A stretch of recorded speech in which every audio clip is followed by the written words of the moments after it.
Welcome creator math চ্যানেলে সবাইকে আন্তরিক ভালোবাসা জানিয়ে তো ভিডিওটি শুরু করছি।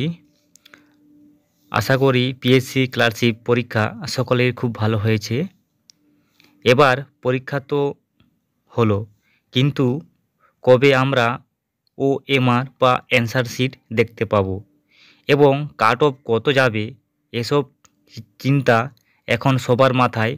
তো আমি প্রথমে বলি ওএমআর এবং অ্যান্সার শিট ধরো ডিসেম্বরে 7 থেকে 8 তারিখের মধ্যে দিয়ে দিতে পারে, দিলে সবাই আমরা মিলিয়ে নিতে পারবো।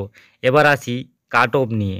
2019 সালে, প্রথমে বলি 2019 সালে মোট ভ্যাকেন্সি কত ছিল, এর কাট অফ কত গিয়েছিল তা আজকে আলোচনা করব। প্রথমে দেখি 2019 সালে প্রায় 6000-এর মতো ভ্যাকেন্সি ছিল। এখানে কাট অফ গিয়েছিল ইউআর 65, এসসি 48.67 আর এসটিদের ছিল 29.68, ওবিসি এ 43, ওবিসি বি 56.33। এটা 2019 সালের কাট অফ। এতে প্রায় 55,000-এর মতো পাস করেছিল। এবার কিন্তু 2024 সালে ভ্যাকেন্সি তার থেকে কিন্তু বেশি আছে, প্রায় 7,000-এর বেশি, অর্থাৎ ভ্যাকেন্সি কিন্তু বাড়বে বলেছে পিএসসি বোর্ড। আর কিন্তু শিফট ওয়াইজ যে পরীক্ষা হয়েছে তাতে কিন্তু নর্মালাইজেশন হবে না।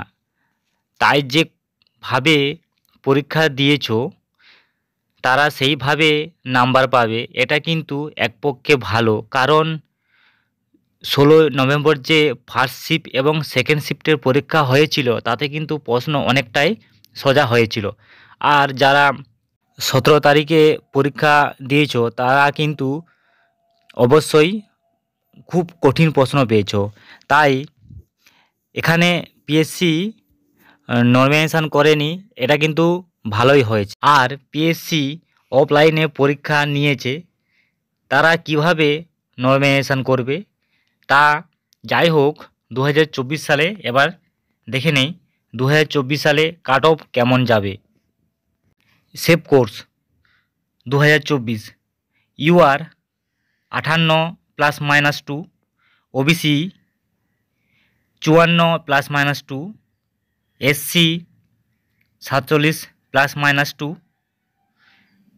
2 থেকে 3 হতে পারে, আর এসটিদের 37 ± 5। এটা কিন্তু 2024 সালে কাট অফ যেতে পারে। এবার পিএসসি কিন্তু ম্যাক্সিমাম 70,000 জনকে পাস করাতে পারে। তার কারণ 2019 সালে মিনিমাম 55,000 জনকে পাস করেছিল, এত কম ভ্যাকেন্সি ছিল। এবার কিন্তু ভ্যাকেন্সি বেশি আছে, প্রায় 8,000-এর কাছে। তো যারা যেভাবেই যা পরীক্ষা দিয়েছো তারা কিন্তু অবশ্যই পার্ট 2 এর জন্য সবাই জোরদার পড়াশোনা করো।